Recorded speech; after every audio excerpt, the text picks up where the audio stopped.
Assuntos técnicos. Então, hoje nós também temos uma palavra de um pesquisador, também é presidente de uma casa espírita no Brasil, e ele diz que hoje esses espíritos, que anteriormente tinham uma outra forma de os ver, eles nada mais são do que os homens de ontem que evoluíram deixando para trás a sua animalidade. Ou seja, todos nós, de uma forma ou de outra, hoje ou amanhã ou mais tarde, com toda certeza temos como ponto e objetivo essa transformação e a busca de uma forma melhor de ser, esquecendo também essa animalidade. Então, nas nossas classificações, nós começamos exatamente com esse ponto de vista. Não está mudando. Só incluir até o não está mudando? Não. Agora mudou. Coisas técnicas, o computador está mais lento. Às vezes são as minhas coisas, não está muito bom. Não, porque tem duas coisas, para ele é demais. Né? Então, pronto. Então, assim... Vamos com fé.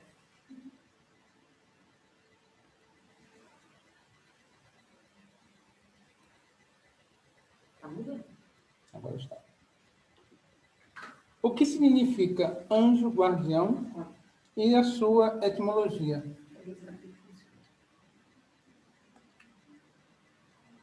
Esse anjo da guarda, esse espírito protetor, esse mentor, ele nada mais é do que esse espírito que está conosco desde há muito tempo.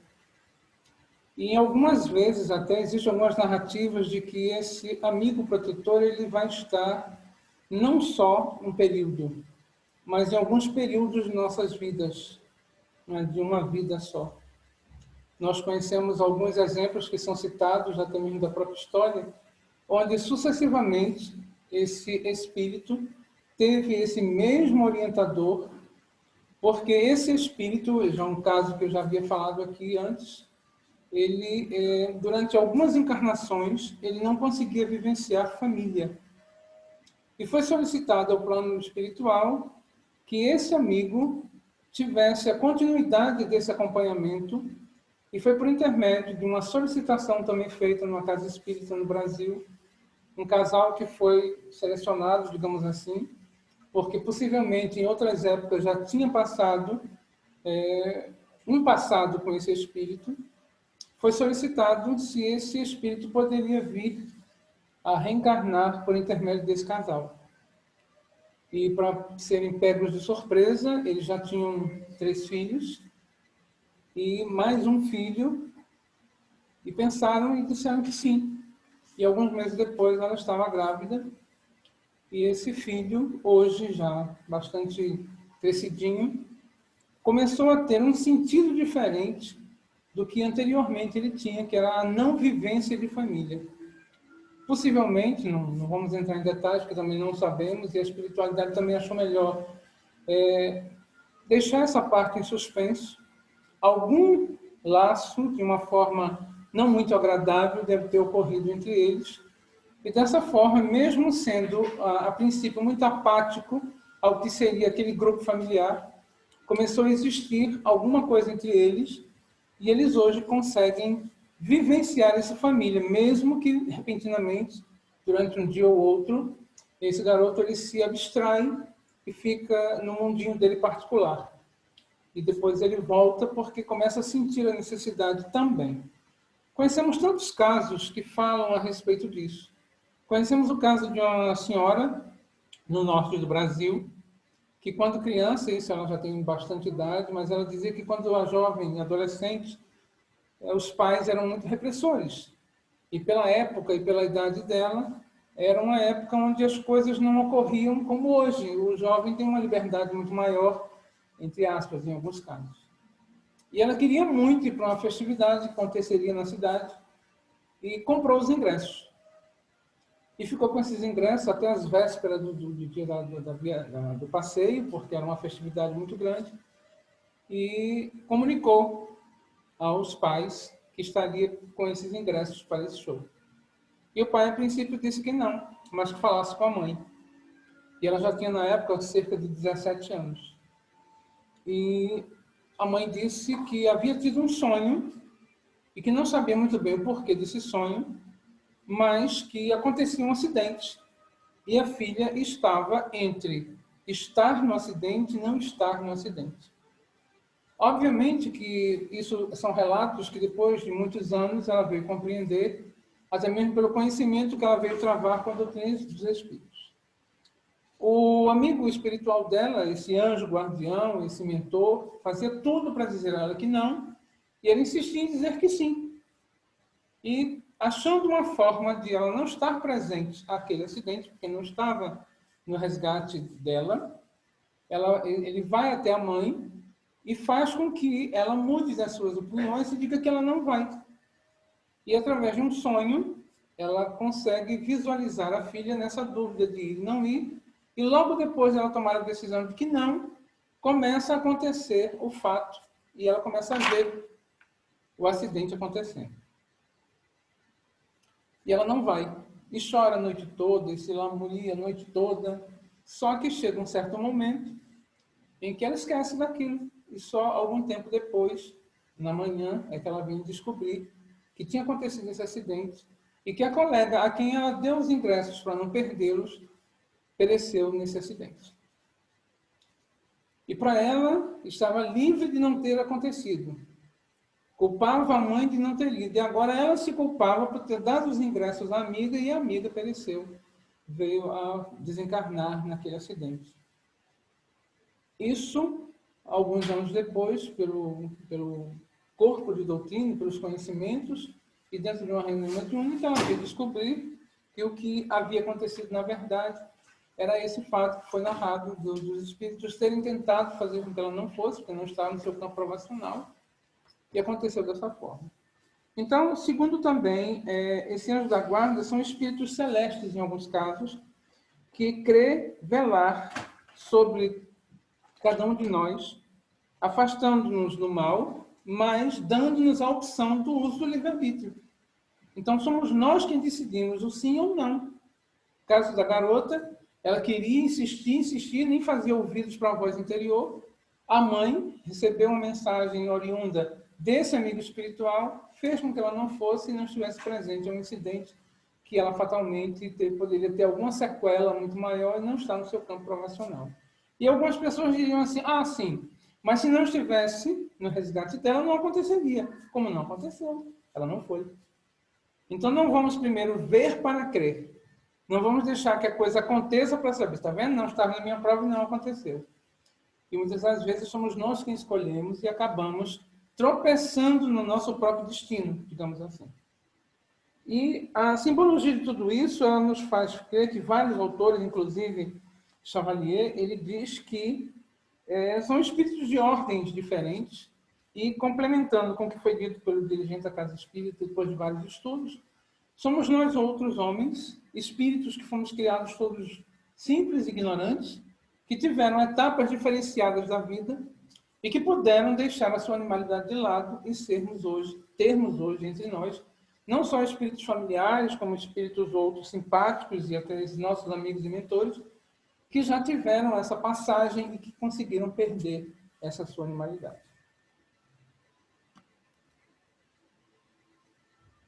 Em alguns casos, cita-se como se fosse uma doutrina, né?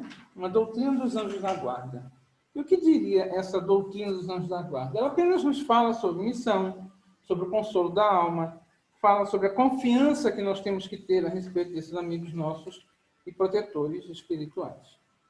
Então, essa situação, ela vem como se fosse um familiar que está aqui entre nós, como no caso da mãe, que velava pela integridade de sua filha. Então, ele fala dessa missão e fala dessa missão que nós conhecemos em alguns casos, daqueles espíritos que vão direcionar aquele outro para um caminho previamente estabelecido por ele próprio. Então, somos nós que buscamos alinhar o nosso passado com o nosso presente dessa forma e dar a ele um encaminhamento quase que consonante com aquilo que nós buscamos. Mas eu prefiro não passar por certas situações. Mas eu prefiro passar por outras situações. como naquele caso que nós conhecemos de dos muitos contos trazidos por Chico, daquela jovem que tinha uma beleza estonteante e era realmente assim um exemplar feminino com todas as características de uma beleza. O rosto, o cabelo, o gesto, a educação, tudo nela era muito bonito. Só que a beleza era um entrave na sua encarnação. E ela própria pediu para que, numa certa época da vida, ela se visse de alguma forma tolhida dessa beleza estonteante para que não falisse novamente. E ela sofre um tombo bobo e, nesse tombo, acaba tendo consequências graves e ela fica mancando de uma perna. Ela não perde a sua beleza, mas ela tem aquele toque que faz com que ela se retraia, ela se reprima e não dê, como já dera em outras oportunidades, a beleza acima de tudo, de qualquer coisa, e fazer as coisas que havia feito em anteriores situações. O consolo da alma, ele nos mostra que esses espíritos colocam à nossa disposição uma ordem. Existe sempre aquela ordem. Obviamente que esses espíritos que estão nos tutelando, eles não vão nos dizer, segue por ali, não faça isso, não é dessa forma. Porque onde estaria o nosso livre-arbítrio e o condicionamento de nós próprios podermos julgar o que devemos ou não devemos fazer? Os nossos próprios pensamentos, quando eles passam do nosso próprio limite, nós reconhecemos isso. E passamos a exigir de nós próprios uma mudança. E essa mudança ela não se faz com estalar dos dedos nem no passo de mágica. É a mesma coisa que o vício. Nós não deixamos um vício assim, a partir de hoje. Eu conheço pouquíssimos casos de pessoas, como às vezes eu menciono. Eu conheci uma pessoa da minha família que disse, a partir de hoje, eu não quero mais bebida. E a bebida deixou de existir. Até mesmo uma comida que fosse flambada com conhaque, ou mesmo uma comida que fosse feita um molho preparado com vinho branco, mesmo que a essência tivesse saído dali, mas ele não pegava nessa comida. E a mesma coisa ele fez com o cigarro. Um dia ele pegou um maço de cigarro e disse, o meu presente de aniversário vai ser que a partir de hoje eu não fume mais. Mas ele não deixou de fumar, ele não veio na existência sem o fumo. Ele simplesmente tomou a decisão que a partir de algum momento qualquer da vida ele tomaria. E tomou. E foi consciente no seu ato, como nós podemos ser conscientes nos nossos atos. Nós estamos numa casa espírita. Nós estamos na doutrina dos espíritos. Nós não podemos dizer que não somos mais conhecedores. Não, nós somos conhecedores de muitas coisas. Obviamente que em todos os estudos da vida nós não vamos parar nunca. Temos sempre mais alguma coisa a conhecer. Sempre mais alguma coisa no livro. Eu não estou acostumado com isso, bato sempre com a mão, desculpa. Então, vão existir etapas nas nossas vidas que nós vamos ter que direcioná-las para esse ou para aquele fim. O que eu quero como objetivo vai ser esse. Então, por exemplo, eu não posso querer ser médium sem aprender e me educar educar essa potencialidade para a execução dessa tarefa. Não é simplesmente deixar que a coisa aconteça, mas a ter respostas do onde, do como, do que fez, do que deixou de ser, do que será, a energia que eu sinto na aproximação de cada um desses espíritos. Então, não podemos simplesmente instalar um dedo a partir desse momento. Eu sou espírita, sou médium, sou trabalhador, e vou entrar numa sala de passe e vou dar um passe. E como é o passe?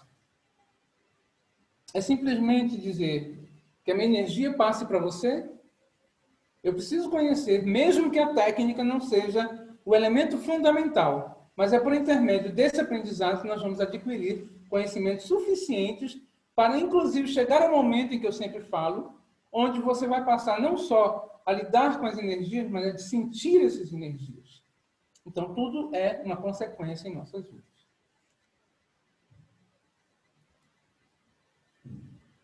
A influência nas nossas decisões. Falamos alguma coisa a respeito disso, mas também nos faz crer que é muito maior do que nós imaginamos. Essa influência desses nossos amigos espirituais. Porque nós dizemos assim, mas existem anjos bons e anjos maus? Nessa doutrina do anjo, do guardião, existe também uma ponderação entre aqueles que nós damos guarita. Quem não já viu um desenho animado, ou já viu um charge, ou já viu um filme qualquer, onde um diz, olha, faça isso, isso é a coisa benéfica para ser feita, e outros dizem, não faz nada. Isso aí não é importante, isso é menos importante. A nossa própria consciência, muitas das vezes, nos faz ver entre a cruz e a caldeirinha. Nós estamos sempre nos posicionando numa bifurcação. O caminho a ser seguido é esse ou aquele. Nós devemos fazer medicina ou engenharia. Nós sempre temos dúvidas a respeito de certos encaminhamentos que vamos ter. E também existe, no caso, a afeição desses espíritos para conosco. Como no caso daquele espírito que veio durante algumas encarnações acompanhando aquele jovem, que durante muitas etapas não teve essa vivência família, ele próprio comprometeu-se de vir numa outra situação para poder auxiliá-lo. E obteve, depois de tantas encarnações sem vivenciar isso, conseguiu o objetivo que era a ter essa vivência. Com toda certeza, esse espírito também teve alguma coisa a ver com essa não vivência e também, a partir daquele momento, vivenciar junto com ele esse sabor de ter uma família. Nós trouxemos aqui uma... Não sei se eu vou conseguir, mas vamos tentar. Foi só um teste. Alô? Alô? Testando o som. Oi, oi. Boa noite. Boa noite, então. É isso, gente. Eu sou um espírito. Eu sou um espírito. Porque tem gente que olha, eu sou meio grande e acha que é uma falange inteira. Eu sou um espírito só. Não é que eu seja gordo, né? É até uma questão de acessibilidade mesmo. Tem médico que não enxerga direito, sabe? Não consegue ler e tal. Porque todo mundo vê, eu já apareci lá um negrito. Sem falar que o branco engorda. Eu não sei quem foi que inventou essa história do espírito bonzinho que usa túnica branca e espírito malzinho que usa túnica preta. Já sabe, apareceu um obsessor, taca água sanitária. Ele espírito de luz na hora. Então, por que será que quem é você? Bom, eu vou apresentar, eu sou o mentor do Marcelo Alves. Meu mentor? Quem acha que vida de mentor é moleza, até não conhece o Marcelo. Porque quando você vai ser mentor de alguém, você pode escolher o nível. Né? Porque tem o nível fácil, nível médio, nível difícil, nível muito difícil, nível Eduardo Cunha, o nível muito sério. Que brincadeira é essa? Eu não imaginava que o Marcelo me dava tanto trabalho. Ele é espírita. Quando eu soube que meu protegido ia ser espírita, eu relaxei. Sou filha de camuflagem. A única coisa que o Marcelo aprendeu até hoje no centro foi a hora que eles não passam. Você chega assim, no finalzinho da reunião. No final da prece de encerramento, ele chega. Ele é conhecido como Marcelo, assim seja. Uma vez ele esqueceu que estava no horário de verão. Aí chegou 1 hora mais cedo no centro. Teve que ver a palestra. Mas foi bom. Porque vendo aquela palestra, o Marcelo refletiu e decidiu mudar. De relógio. Você está exagerando. Isso não é verdade.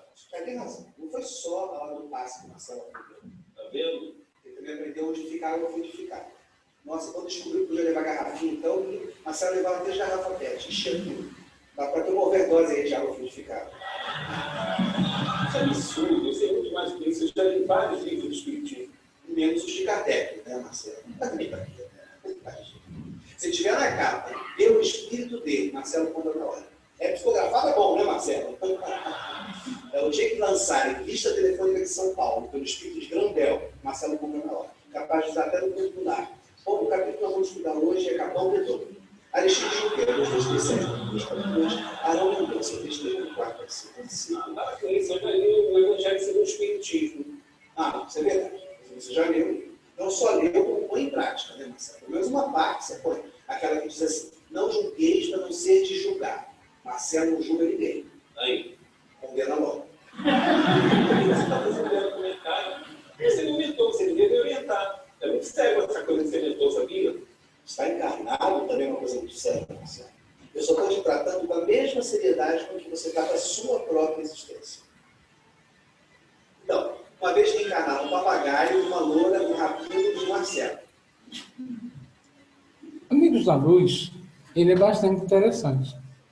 Porque quando nós procuramos alguma coisa para elucidar, a gente não sabe que uma coisa só vai ter tantos outros significados, né?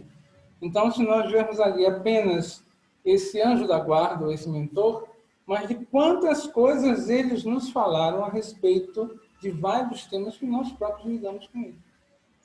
E será que não estamos nós também fazendo a mesma coisa com nossos amigos espirituais? Estamos deixando a coisa ficar meio que andante, para ver até quando vai? Será que nós não estamos, assim, apontando diretamente para mim? Será que eu também não estou tendo atitudes parecidas com essas? E também vendo que um leque de informações que eu podia estar lidando melhor com elas, ainda não estou? Então, são questões e perguntas que vão ficar conosco individualmente. Porque só nós conhecemos os nossos limites e só nós conhecemos os nossos horizontes. Então, não adianta eu dizer para Pedro, Pedro, deixa de fazer isso. Porque ele sabe o que ele tem que fazer e o que ele não tem que fazer. Porque ele não vai poder chegar lá do outro lado e dizer assim, eu não sabia. Ninguém de nós. Ninguém. A tia também sabe. Todos os limites e horizontes dela. A Margarida, a Suzana, todos nós sabemos, o Amaro César, a Leonor. A Leonor sabe também. Então, é uma das coisas que nós precisamos nos conhecer para saber o que somos capazes de fazer. E mesmo assim, em algumas situações, por mais ajuda espiritual que nós possamos ter, vai chegar um momento que a gente não vai saber o que fazer numa situação daquela. Nós vamos ter dúvidas. E as dúvidas foram feitas exatamente para que nós possamos nos ver perante a situação para podermos passar bem ou não por ela. Nós sabemos de vários dos casos que são contados a respeito disso. Como nós conhecemos casos, né? Então, o anjo da guarda, espírito guardião, protetor familiar ou simpático. Nós falamos disso logo no início. O espírito protetor pertence a uma ordem mais elevada do que a sua? Sim. Por quê? Eu tenho que proteger. Ele tem que proteger. Mas ele só tem que proteger? Protegê-lo, orientando.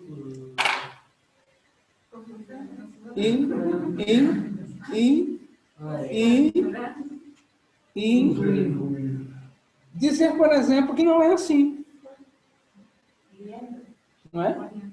Guiando, orientando, sacudindo, aparecendo num caso como esse, de brincadeira e humor para o Marcelo lá, mas mostrando para ele coisas que ele diz, mas que não faz, coisas que faz, mas não diz.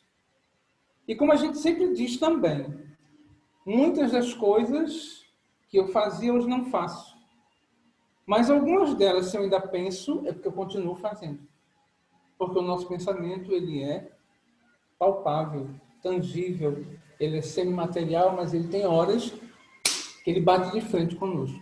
E só assim nós balançamos um pouco as estruturas e nos vemos de uma forma diferenciada. O espírito protetor pertence a uma ordem mais elevada do que a sua. Repetimos, não sei porquê. Mas por que repetimos? É uma ordem mais elevada. Tá? Então, Como ele não está encarnado, tem mais lucidez.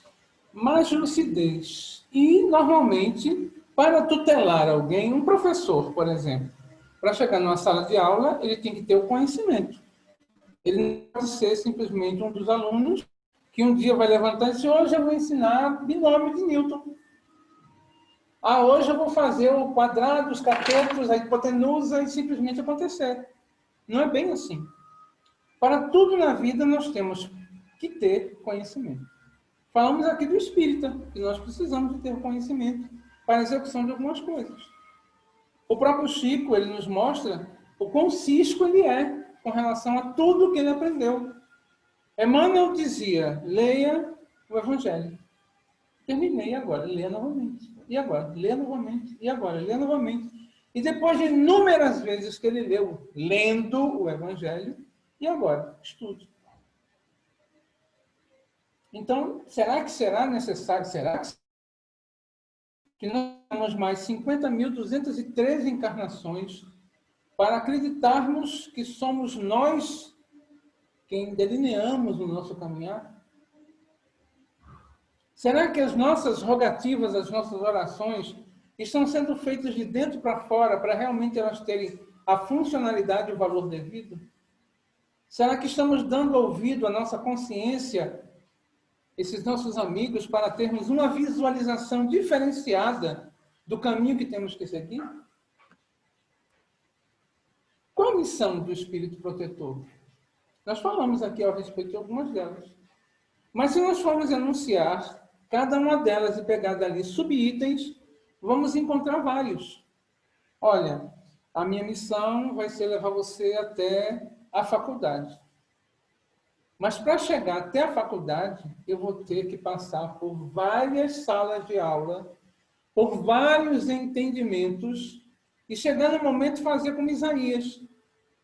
Isaías, um dia, ele disse assim, vestibular. Nossa, o que é que eu faço? Eu sei que não vou passar mesmo, vou botar medicina. E colocou medicina. E chegou na prova, fazia pim, pam, pum, cada bala mata um, escolhi você, marcado. Mas, e como foi que ele fez a redação? A redação, ele tinha uma boa oratória. Esse negócio não está combinando comigo. Ele tinha uma boa oratória. Ele fazia, inclusive, um programa da rádio que era dos jovens. E ele falava muito, versava muito a respeito de vários assuntos. Mas física, química, biologia e por aí vai, não era muito forte. Mas ia se arrastando e conseguia chegar até lá. E para a surpresa de Isaías, ele passou no vestibular. E passou para medicina. As notas do vestibular no Brasil é medicina, né? São outras profissões a partir disso. E ele foi. Vamos ver o que é que dá. E foi, no primeiro dia de aula, foi apresentado um laboratório, já para ter aquele impacto, né? E olhou para aquilo tudo ali, viu pedaços de pessoas, viu pedaços de animais, viu um monte de coisa, dar uma angústia, um desespero. Ele saiu para os campos universitários, sentou-se abaixo de uma árvore e chorou copiosamente durante um bom tempo. Parou. Mas o que eu estou fazendo aqui? Eu podia estar ouvindo música, sei lá, tocando violão, fazendo meu programa de jovens do rádio. E o que eu estou fazendo na faculdade de medicina? E uma voz disse para ele, estar no lugar certo, na hora certa. Nos laboratórios da vida pelos... Ele levantou-se, entrou novamente no laboratório, pediu desculpas, e alguns anos atrás nós encontramos novamente Isaías como cardiologista de um hospital ligado à faculdade de medicina. Cabelo diferente, o bigodinho diferente, o palavreado já era outro, mas a essência daquele ser era a mesma. Ele veio, sumiu e acreditou que ia ser médico e cardiologista. Então, tudo na vida desse momento de reflexão. Então, essa missão ela pode ser bastante ampliada em inúmeras situações. Como essa que nós citamos. Chegaram à faculdade, mas existiram várias etapas. Não se faz uma faculdade, ou termina-se uma faculdade e pronto. Porque mesmo depois do término da faculdade, tem as especializações, não é? Todas as matérias, todas, têm uma especialização. E depois que nós criamos o hábito, e o costume, e o gosto pela coisa, não vai ser mais uma só. Vão ser outras tantas e várias formas de adquirir conhecimentos. Nós conhecemos um médico que já tinha seus 80 anos, mais ou menos, e ele tinha 8 especializações. Era cardiologista, urologista, ginecologista, clínico, né? E tinham outras, e ele um dia parou, era coronel, médico, já tenho o suficiente, já estou na reforma, agora vou para uma clínica popular, que não vai me interessar tanto o que eu vá receber, porque agora eu vou dar o que eu já recebi até o momento. E começou a lidar, e era o único médico da clínica toda que tinha filas, porque ele atendia em todas as necessidades que apareciam, principalmente daqueles que às vezes não tinham condições de pagar a consulta, que era muito pequena. Mas foi a forma que ele levou a sua vida, a sua jornada. Chegou um momento que ele decidiu dar o que ele já tinha recebido, e muito. Né? Então, as missões de muitos de nós, elas estão realmente perfeitas. Seu espírito protetor ligou a você desde o nascimento e ficará contigo durante todo o sempre? Em princípio, sim. Em princípio, sim. E qual seria o princípio? O caso de Emmanuel, que quando encarnou em 2000, deixou de ser o espírito protetor de Chico Xavier, mas ficou outro espírito a proteger atrás da guarda, a proteger Chico Xavier. E nos casos em que o comportamento do nada é de tal ordem dissidente, o espírito simplesmente afasta e observa a distância. Então, nesse caso, você me deu brecha para dizer uma coisa: nós não temos um único espírito ligado a nós. Nós temos alguns espíritos ligados a nós. Então, quando se diz que a população flutuante do nosso planeta Terra, vamos supor que nós tivéssemos 100 milhões de pessoas. Então, a população flutuante de pelo menos esses 100 milhões, 1/3 da população real. Né? Entre desencarnados e encarnados. Isso sem contar aqueles que estão aqui já vindos e oriundos de outros níveis estelares, planetários, e que estão entre nós no campo missionário. Né?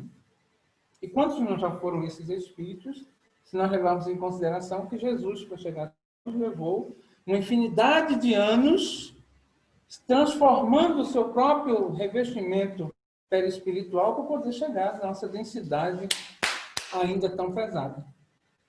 E quantos não são os outros espíritos que estão também entre nós? Né? E muitos de nós assumem, inclusive nos laboratórios espirituais, o trazer remédios novos. Né? Tem aqueles outros que estão nos laboratórios de engenharia para ter novas formas de poder termos edifícios. E como foi difícil chegar à construção que balança com não sei quantos andares por conta dos terremotos. Toda essa técnica foi averiguada, analisada nos planos espirituais e veio, por intermédio de outros tantos, serem trazidas informações que juntas puderam fazer com que aquilo passasse a ser real. Essa nossa cadeirinha que está sentada hoje é apenas um resultado grotesco do que foi planejado. Quantas cadeiras não existem no mundo, na Terra? Quantas formas diferentes não foi encontrar para sentarmos, descansarmos um pouco? Ou estarmos aqui, ou estarmos numa reunião outra qualquer, ou estarmos num banco de praça. Quantas coisas foram verificadas nos laboratórios têxteis para poder termos as nossas roupas? Isso sem contar que alguns anos atrás nós já tínhamos o tecido inteligente. Não que ele tivesse um cérebrozinho e pensasse, mas ele modificava-se de acordo com a temperatura do ambiente. Como hoje também já temos tinta automotiva, que dá ao carro, dependendo do ângulo de visão que a pessoa esteja, uma ação diferenciada. E simplesmente foi um dia que alguém olhou para um fungo e descobriu ali a penicilina. Foi assim? Grambé um dia botou uma lata em um cordel e descobriu o telefone? Não foi assim, nós sabemos que... E, obviamente, que esses espíritos que estão assessorando esses nossos amigos que estão reencarnando, eles têm um nível diferenciado. E, muitas das vezes, nos acompanham até um certo ponto, com aquela técnica e aquela indução, e, a partir do momento, vem outro, vem outro, vem outro, até que nós tenhamos a conclusão desse nosso campo, que não é missionário, é missioneiro, digamos assim. Então, quando nós temos esses vários amigos em várias diferenciadas, porque até mesmo na casa espírita nós sabemos que temos um mentor, mas também nós sabemos que temos um amigo espiritual que nos auxilia no passe. Ah, mas temos um amigo espiritual que nos auxilia no campo da mediunidade. Nós temos um grupo de amigos que estão lá no nosso Evangelho no Lar. Mas também nós temos um amiguinho que de vez em quando diz assim, não vai hoje não. Fica tarde está tão boa, assiste um filme. Descansa o corpo, você está tão cansado. E quem é que diz sim ou não? É o nosso amigo espiritual do bonzinho? Não. Somos nós que dizemos sim ou que dizemos não. É verdade? Então, isso de estar ligado desde o nosso nascimento, sim, pode se portar, porque na última encarnação alguém passou bem, teve notas muito boas no seu comportamento, na sua educação, na sua moralidade, deixar a sua animalidade, e a partir daquela próxima encarnação, ele já vai ter uma outra orientação para que aquele espírito tenha um nível sempre maior do que o nosso para continuarmos tutelando. Fora aqueles que nós vamos adquirindo no caminho.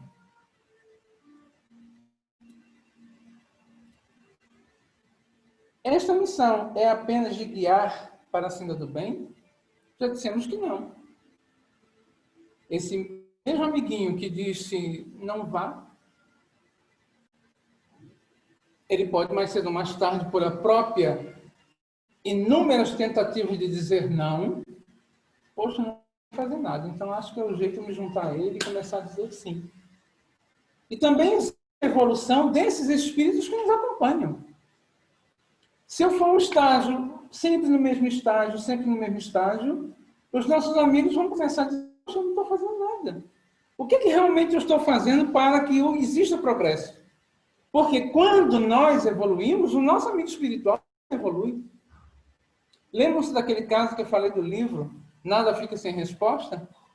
Que aquela mulher insistia de querer aquele outro e não, cometeu atrocidades. Mas não era seu destino. Era o que ela queria, mas não era.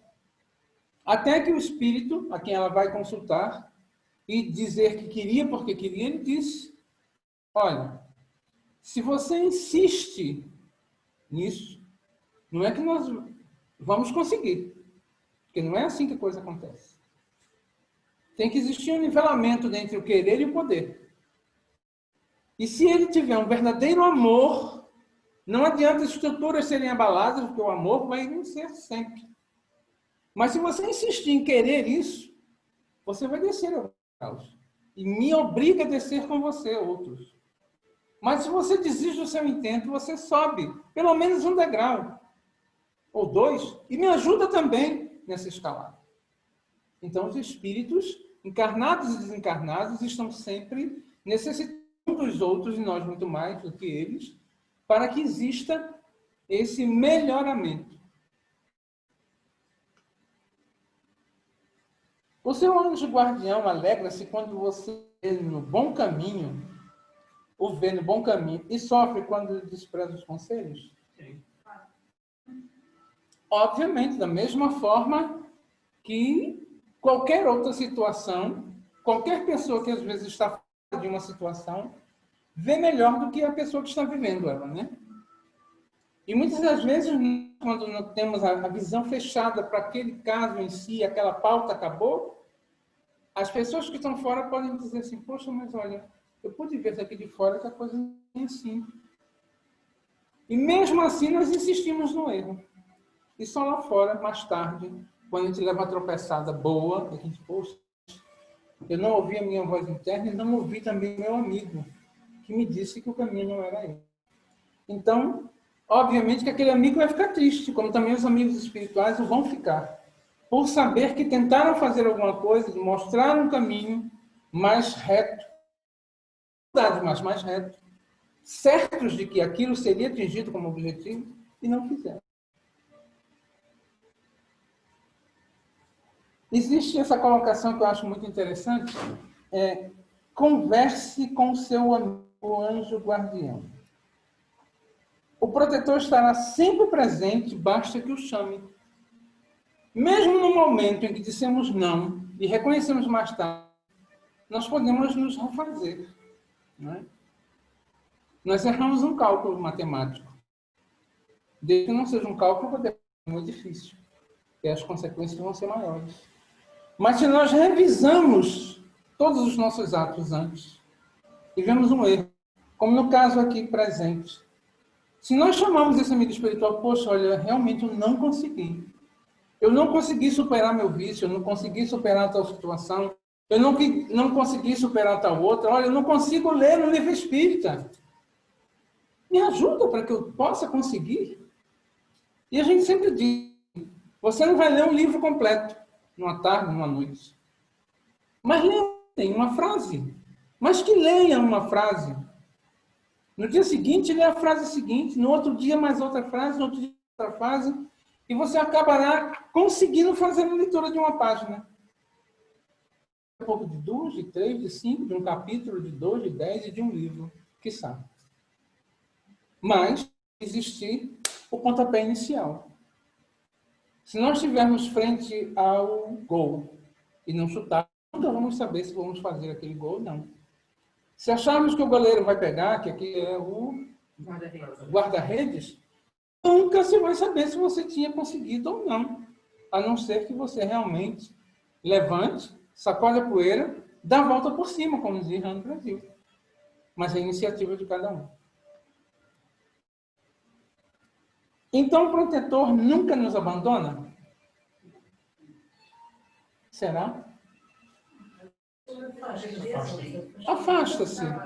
Afasta-se porque, entristecido de não conseguir os objetivos, ele se afasta. Mas abandonar, cortei os vínculos, corta, acabou. Não. Não é caridoso isso, né? Não seria caridoso. Não seria caridoso, nem estaria levando o seu comportamento ali, desde aquela época remota até aquele momento. Não dá mais para se... Mas ele se afasta. E ele se afasta e fica levando outras informações por intermédio de outros tantos para poder chegar àquele seu tutelado. Então, ele não nos abandona. Ele acha uma forma, um jeito de, mesmo à distância, tentar nos auxiliar. Aqui vamos produzir um conselho de 2 anjos amigos e sempre solícitos.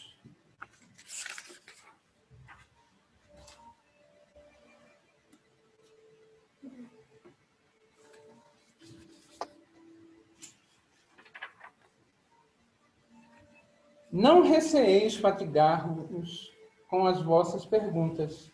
Ao contrário, procurai estar sempre em relação conosco. Sereis, assim, mais fortes e mais felizes.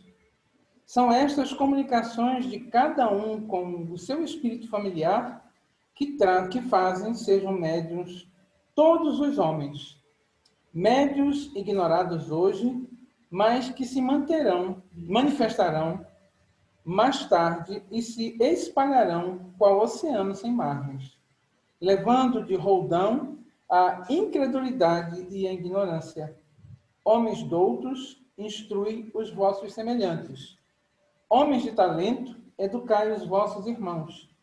Não imaginais que a obra fazeis desse modo, a do Cristo, a que Deus vos impõe, para que vos outorgou Deus a inteligência e o saber, senão para repartirdes com vossos irmãos, senão para fazer que se adiantem pela senda que conduz à bem-aventurança e à felicidade eterna. Essa mensagem de São Luís e de Santo Agostinho. Então, são 2 anjos que estão sempre solícitos com as nossas necessidades, porque mensagens como essa podem nos mostrar de vários aspectos diferentes a nossa visão, às vezes um pouco tacanha com relação à realidade. Aqui nós temos uma parte da bibliografia que foi utilizada. É só uma parte. Está no livro, está no Evangelho, no capítulo tal, está na Revista Espírita, Jornal de Psicologia de 1859, o de 1861, a de 1865, Instruções práticas sobre manifestações espíritas, vocabulário espírita anjo, no Céu e Inferno, nas páginas 61, 65, 68, 72, 79, 85, 98, 152, 157, 270 e 272. Hã?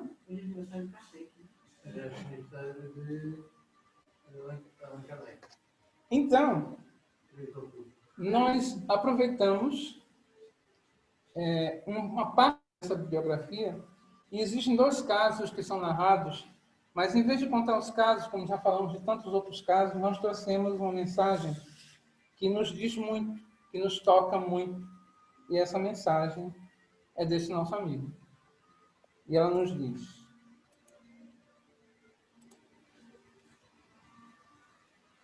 quando chegaste à terra, através das palhas da manjedoura, aguardava-te a Escritura como sendo a luz para os que jazem assentados nas trevas. E em verdade, Senhor, as sombras dominavam o mundo inteiro, sombras do trabalho em forma de escravidão, sombras da justiça em forma de crueldade, sombras do templo em forma de fanatismo, sombras da governança em forma de tirania, sombras na mente do povo em forma de ignorância e de miséria. Entanto, ao clarão de tua infinita bondade, quebraram-se as algemas da escravidão, transformou-se a crueldade em apreciáveis direitos humanos, transmudou-se o fanatismo em fé raciocinada, transformou-se a tirania em administração e gradualmente a ignorância e a miséria vão recebendo o socorro da escola e da solidariedade. Entretanto, Senhor, ainda sobram trevas do amor em forma de egoísmo, egoísmo no lar, egoísmo no afeto, egoísmo na caridade, egoísmo na prestação de serviço, egoísmo na devoção.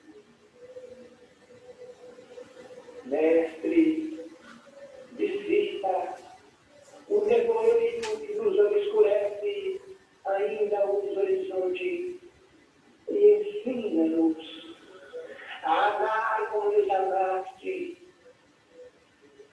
sem buscar vaidosamente naqueles que amamos o reflexo de nós mesmos, porque, Senhor, somente em o sentindo verdadeiros irmãos uns dos outros é que atingiremos com a pura fraternidade a nossa ressurreição para sempre. Meus amigos, é misericórdia.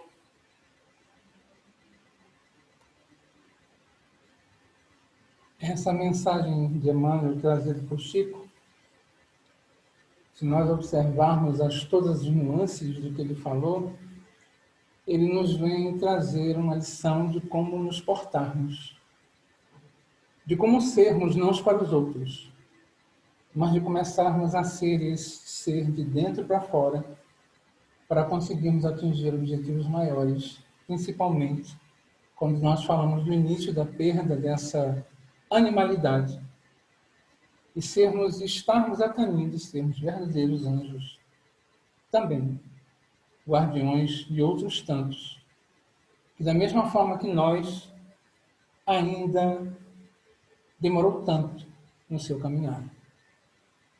Então, é uma mensagem como essa que a gente vê vários diapasões de situações que nós próprios vivemos a todos os dias, mas que só nós somos capazes, conhecendo nossos limites e os nossos horizontes, de poder encontrar a luz desse amigo Jesus, que também está do nosso lado e que pode nos mostrar, como um farol enorme, radiante, o caminho certo a ser seguido. E quando nós falamos sobre isso, nós nos lembramos que existem várias formas de poder dizer isso ao nosso amigo espiritual. E nós escolhemos uma pequena, não muito grande, e trouxemos essa aqui. Meu Deus, permite que os bons espíritos que nos assistem possam ajudar-nos. Quando nos ajudarmos, nos acharmos em dificuldades e amparar-nos nas nossas vacilações. Senhor, que Ele nos inspire a fé, a esperança e a caridade. Que sejam para nós um apoio, uma esperança e uma prova da vossa misericórdia. Fazei, enfim, que nós neles encontremos a força que nos faltar nas provas da vida e para resistir às sugestões do mal, a fé que salva e o amor que consola. Essa paisagem todo mundo conhece, né? Foi o encontro de Chico com Emmanuel. Muita paz a todos e muito obrigado.